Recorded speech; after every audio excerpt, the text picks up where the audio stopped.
Welcome back to the Broad Street Sports Podcast featuring Zachary Shaby, and today I'll be giving you my Week 11 reactions from Thursday Night Football all the way up to Monday Night Football that happened last night. So we're going to start with Thursday Night Football. We had a clash between the two top teams in the NFC East. Pretty much the game was for the lead in the division, and the Eagles were able to get a good win against the Commanders. I was at this game. It was a for real experience, great atmosphere, just great to be there, and I'm happy the Birds won for sure.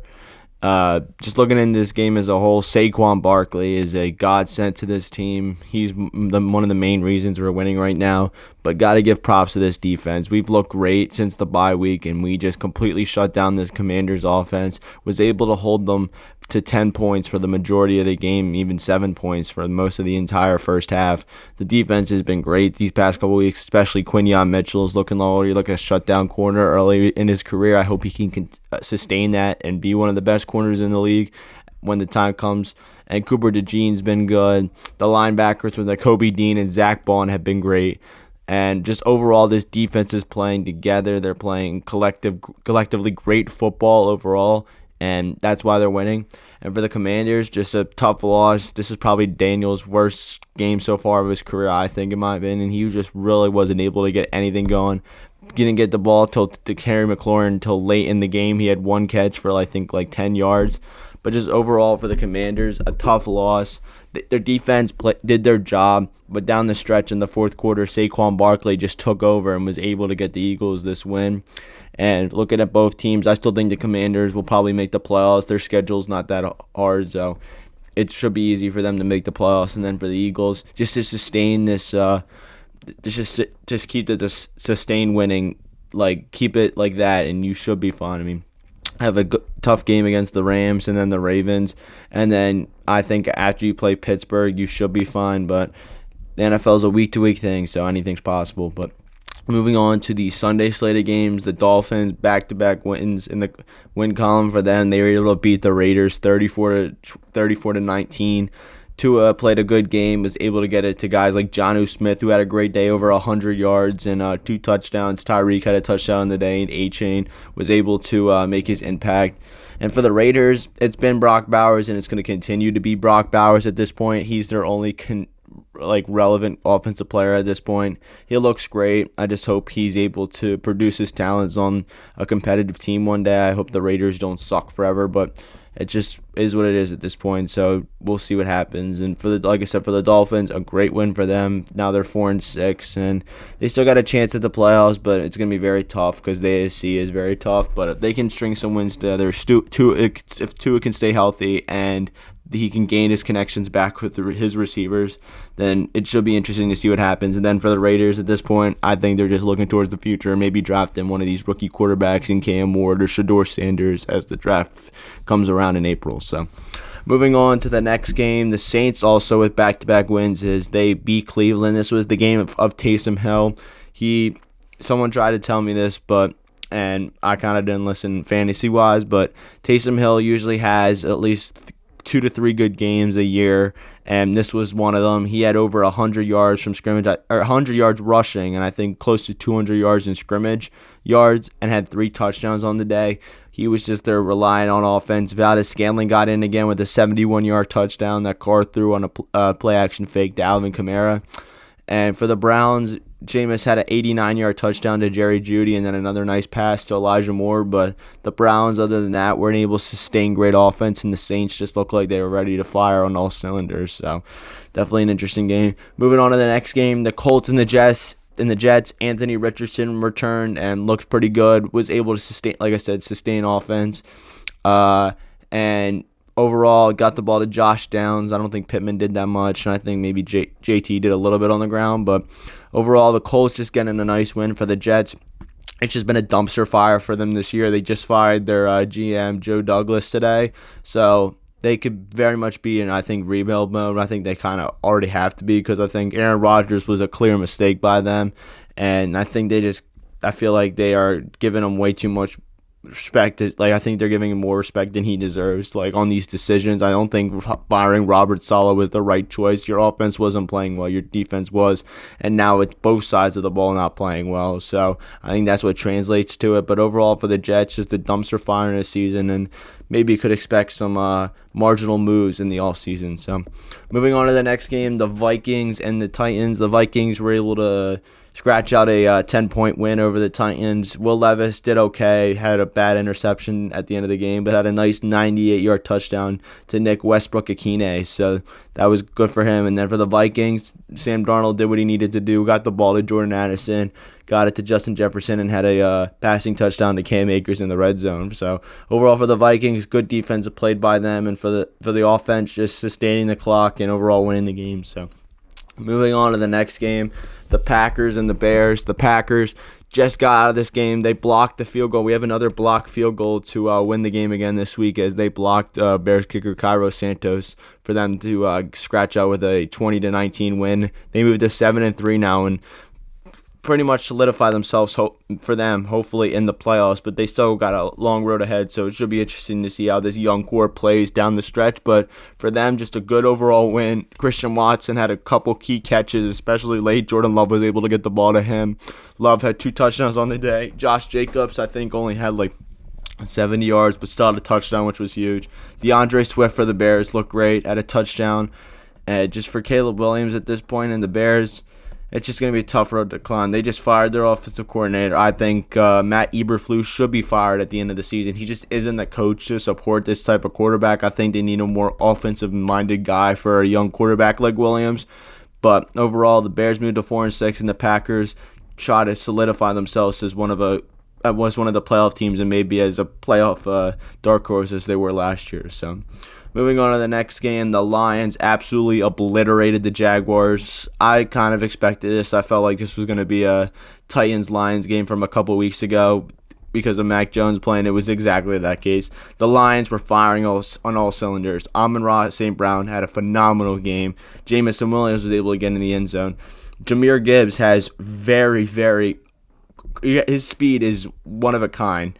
He is so fast in the open field and really hard to catch. And then David Montgomery is that tough and rough guy down in the red zone. He just gets in the end zone no matter what the cause is. Like, he had 15 attempts, I think, for 75 yards and 2 touchdowns, and he was just able to control the ball in the red zone.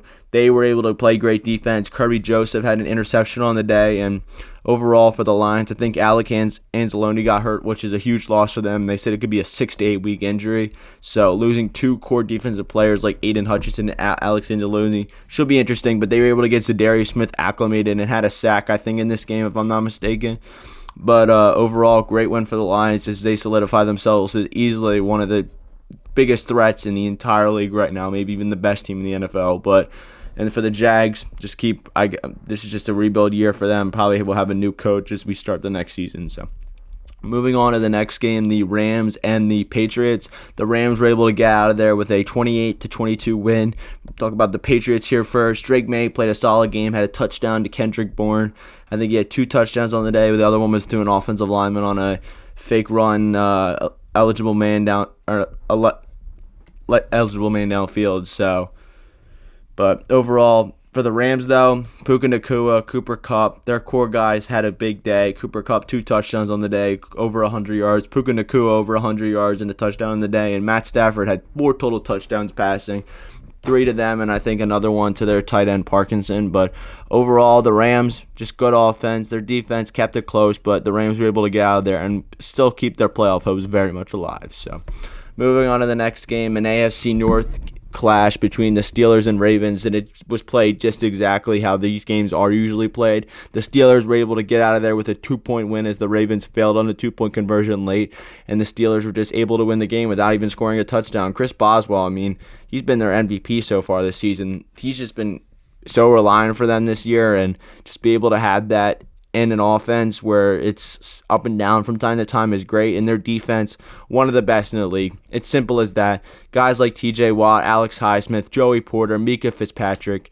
those 4 guys right there alone are just great overall, and just all these other players playing that mentality that the Steelers and building their players, just like make sure they embody every single day. That's what makes a defense good. And for the Ravens, down to 7-4. The Steelers have a 2-game lead right now in the division, so it should be interesting to see if the Ravens can bounce back. They have a very interesting game, in my opinion, against the Chargers coming up on Monday night. It's the Harbaugh Bowl, so I'm interested to see what that happens. But for overall, Steelers were able to get out of there with a 2-point win. Moving on to the 4 o'clock slate games, the Seahawks and the 49ers.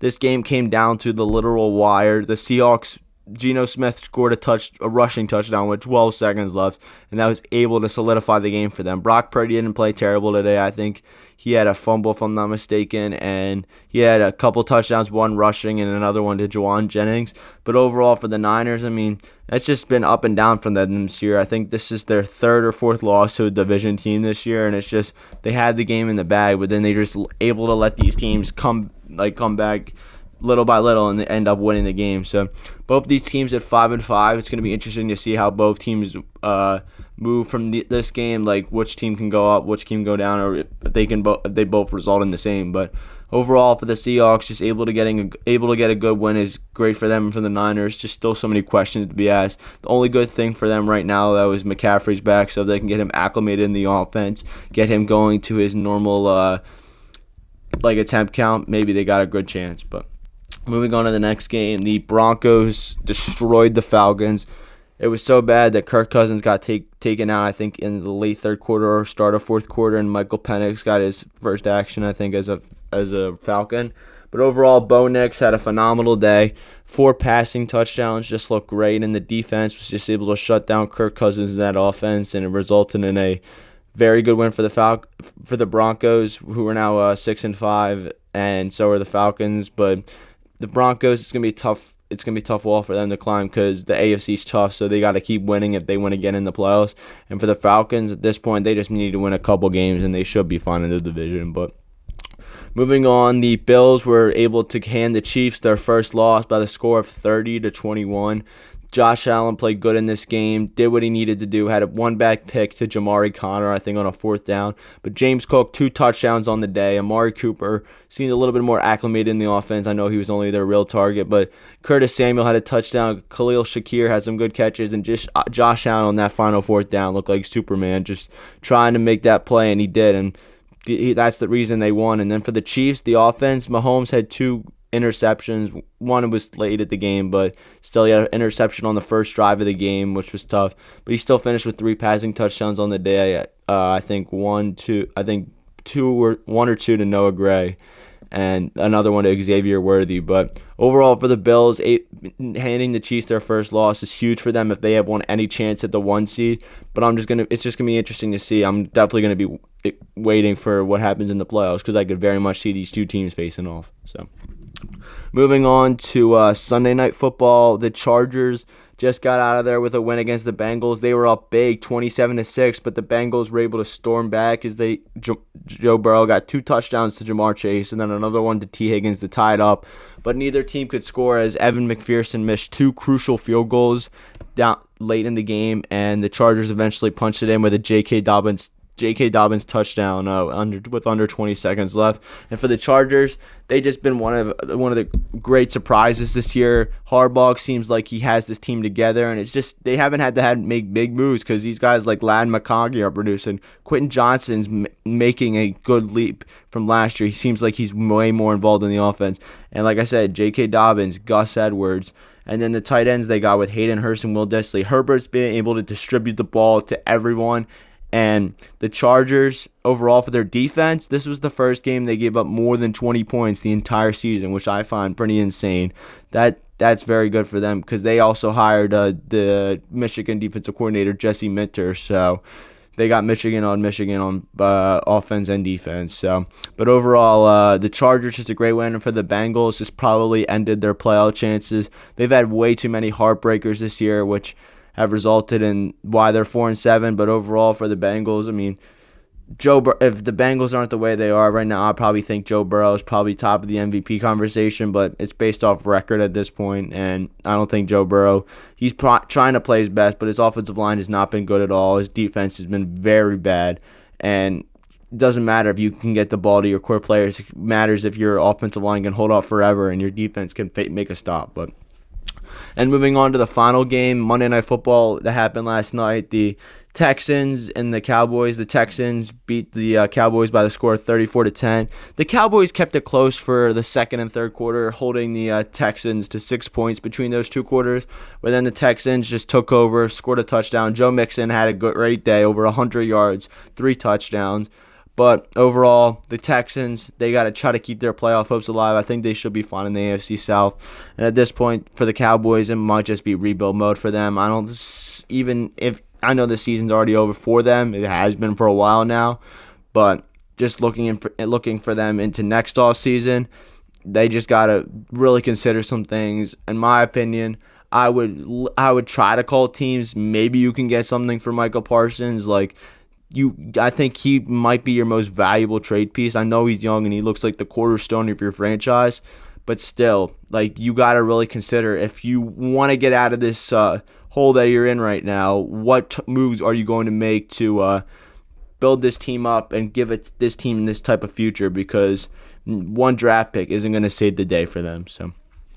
But overall, these are my Week 11 reactions, just how I felt about every game. Either expect an episode Thursday or Friday. I'm maybe going to try to just strictly do MLB in that one, give some predictions on how these big players will sign, and maybe some trade predictions. But overall, that's going to wrap things up. Thank you guys so much for watching. Enjoy the rest of your night, and I'll see you guys either Thursday or Friday. See you guys.